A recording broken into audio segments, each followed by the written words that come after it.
In this video, we are going to cover one of those questions that looks simple but teaches you a lot. Stay with me till the end cause it's totally worth it. So let's dive into the question. So we have to find the users who enrolled in the courses but did not complete them, along with the number of such incomplete enrollments per user. So we are going to have two tables.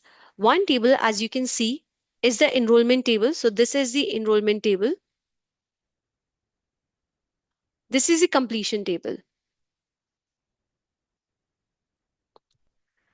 In the enrollment table, we have information of the users who enrolled for some course. In the completion table, we have the information of the enrollments that were completed. So over here, the first thing that we have to do is we have to find those users who enrolled but did not complete their course. In a very simple terms, if I say we want to find those enrollment IDs which are the part of this table but not the part of this table. Okay, so if you see, one is a part of this table also, one enrollment ID is a part of this table. So I'm going to cut out this one. Two is a part of this table. Yeah. So two also I'm going to cut out. Four is also the part of this table. So I'm going to cut out four also. So these were the enrollments which were made but not completed. So that's the first part of our question. The second part of the question is that we have to find the count, the total count of the incomplete enrollment per user. So what does that mean? It simply means that if I, let's say, check for 101. So 101 has two enrollments which are incomplete. So in my final output, I want 101 user, and here the number of incomplete enrollments are how many? It's two. So two number. Okay. Now the second user is 104. So 104 also has two courses which are incomplete. So in this table, final table, we have 104 and then we have two as the incomplete enrollment number. Okay, count. Fine. So before we dive into the solution of this particular problem, I would like to show you what should be your approach whenever you encountered such questions. So if you see the first part of it, so the first part of it is what?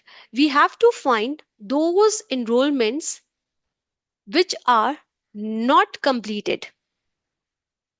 So can I do it with the help of one table? No, I need both the tables in order to get this information, right?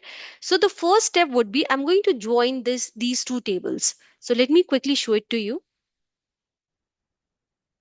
Okay, now here you can see that I have joined the two tables. This is a left join. Why? Because I want all the information from the first table, that is from the enrollment table.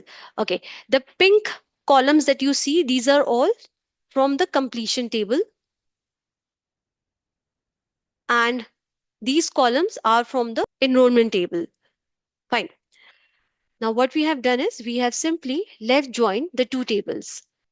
Now as we have left joined the two table, whenever we have the enrollment ID, we are having the information from the completion table, and whenever we do not find the enrollment ID in the completion table, we have the null values in the row.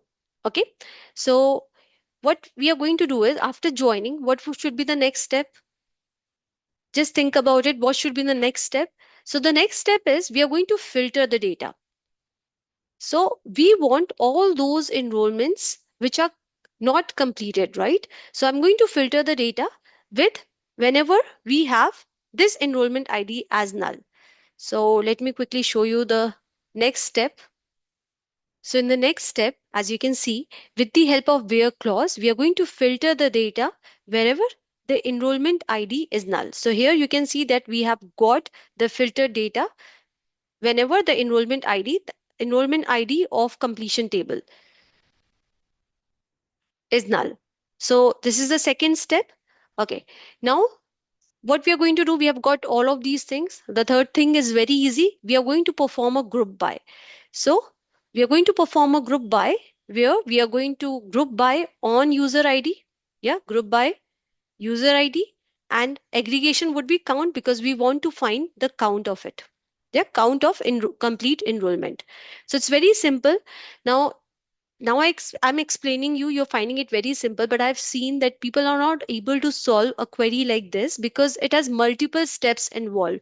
And I've seen a lot of students, they do not have the clarity on order of execution. So they do not know what is executed first, what is executed next, and so on and so forth in SQL. So please make sure that you have a very much clarity on how your SQL query executes. For example, whenever you have a SQL query, the first part that will be executed would be from join. So whenever you have from and join, this is going to get executed first. Then will be the where. The third would be the group by, then having, select, order by, and so on and so forth. So please make sure that you have very much clarity on order of execution so that you can write perfect SQL queries. Now let's quickly dive into the SQL code. So again, I have created the enrollment table. I have inserted the data into the enrollment table. I have done the same for the completion table. I'll provide you with this code in the description of the video. Fine. Now the first thing that we are going to do is we are going to join the two table. So I'll quickly do one thing. I'll delete this part maybe and I'll say star. So I'm going to join the two table first. Then the next thing that I'm going to do is I'm going to filter wherever the enrollment ID, the completion enrollment ID is null. So that's the second step. We have got the filter table and now we are going to perform group by. So here I'll simply write e dot user ID and what aggregation I want, count. Maybe I'll give it a name as